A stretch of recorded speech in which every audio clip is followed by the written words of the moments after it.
Let's see. Okay, your name. John Schaeffer. And where are you from? From Ukiah, California, just down the road, 20 miles. And your business is? Real Goods Trading Company. And what do they do?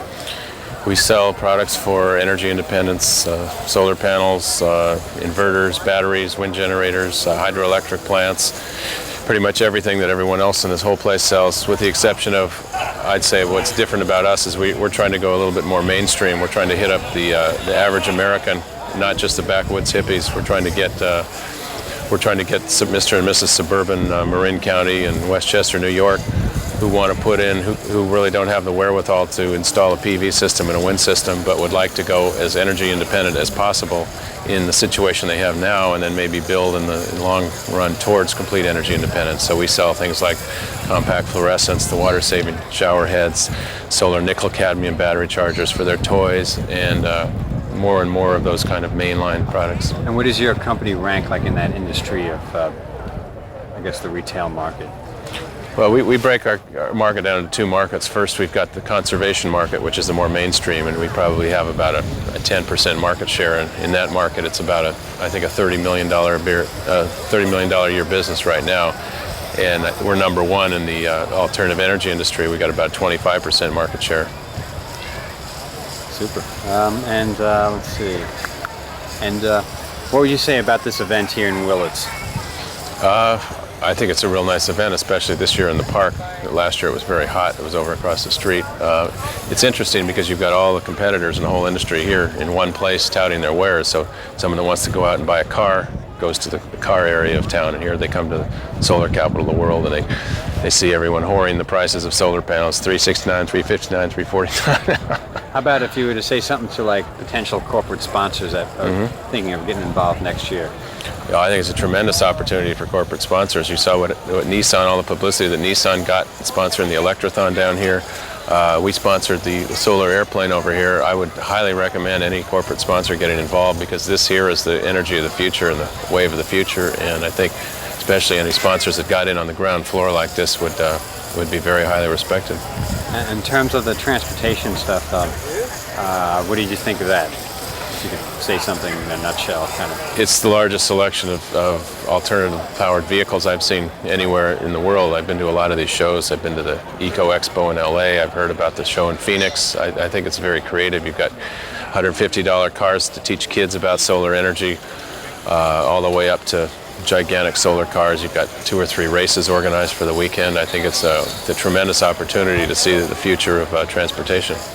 And how do you think the transportation might fit in any of these products or potential products for Real Goods or that type of industry? Do you think there's a chance for vehicles like those to slide in through your network?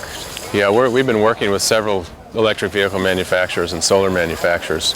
We're working with someone in Hawaii right now who wants to market exclusively through us, and we'd like very much to, within 6 or 9 months, have a complete solar car on the cover of the catalog and be the exclusive distributor of it, and really go mainstream with 2 or 3 million catalogs out there all over the country, just to really blow the solar transportation wide open. That's our goal. Is that Tennyson? Yeah, no, it's the open. I know Jonathan. How did you end up in this industry? What did you do before this?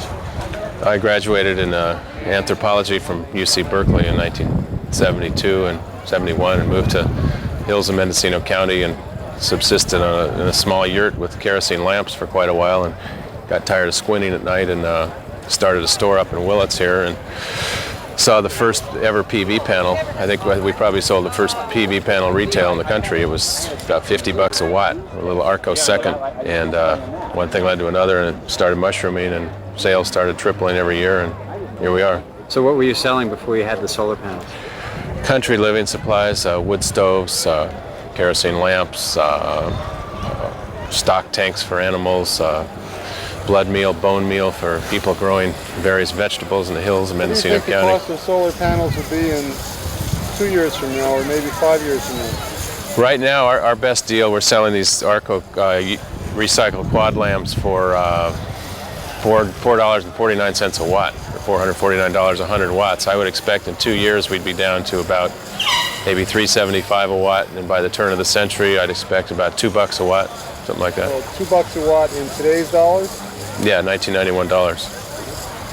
And Barry Commoner said that he thought that if the government would just simply put an order in for $1 billion worth of solar cells, that the cost might come down by 90%.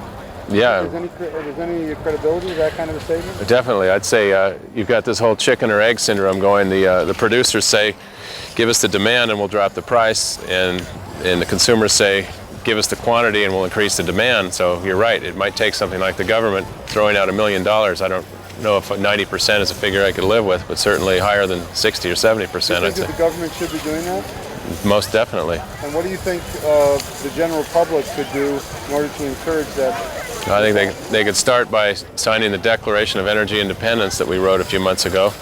Send in those declarations, we'll deliver them to the White House in a fleet of solar cars. I think they just have to start by talking to their neighbors, getting the consciousness going, trying to blow the lid off of all the oil interests in this country that George Bush is behind, and let people know that there is an alternative and we can make a difference if we speak out.